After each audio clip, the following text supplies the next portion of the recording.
Hi everyone, I'm Dr. Val. I'm an orthodontist, a mum, and I'm expecting my second baby. Today I'll be giving you information and tips on how to use a soother correctly and how to prevent a dental malocclusion from occurring. So when is the right time to wean your baby off a soother? It's always important to pick a stable moment in your child's development to wean them off a soother. Avoid times such as when they're starting nursery or a new sibling is about to arrive. This way it's a stable, calm time for you to focus on the weaning experience. There are two common methods to wean your baby off a soother. The first method would be to do a gradual approach. Maybe remove the soother during wake windows or during the naps during the day. Then you can gradually remove it during the night as well.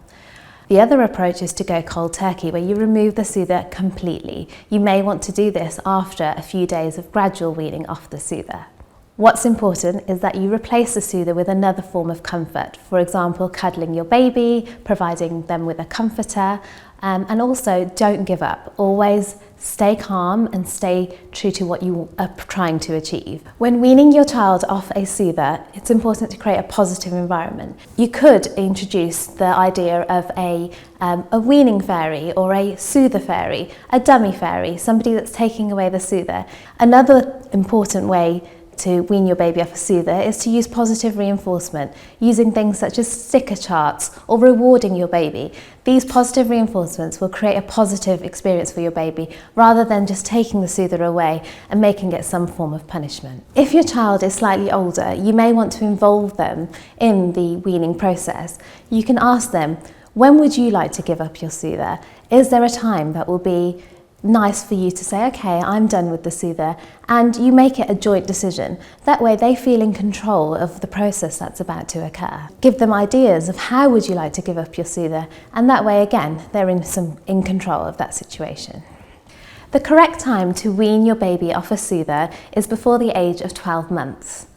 However, if you were to wean them off before the age of 3 years, this will prevent a dental malocclusion from occurring. As the child grows, the occlusion will reform back into its original position and therefore will have no effects at all on the occlusion of the baby.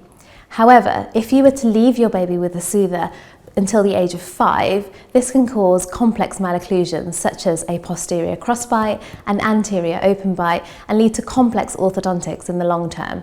So it is important that you do wean your baby off a soother at the correct time. A malocclusion is when the dentition does not develop in its correct form or function.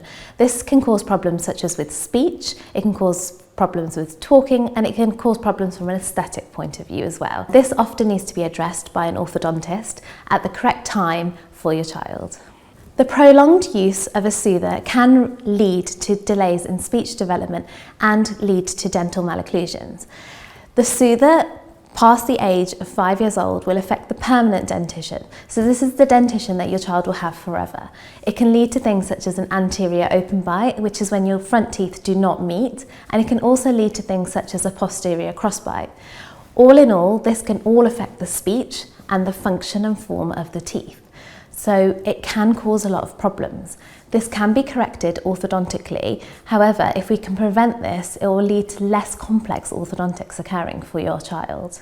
One of the most common questions that I get asked is, should I let my baby use a soother or should I allow them to suck their thumb? Research shows that using a soother can prevent malocclusions from occurring, whereas with thumb sucking, this will go on for a prolonged period of time and cause more complex dental problems. Therefore, overall, it's much better to allow your baby to use a soother which you can control when they use and when to remove.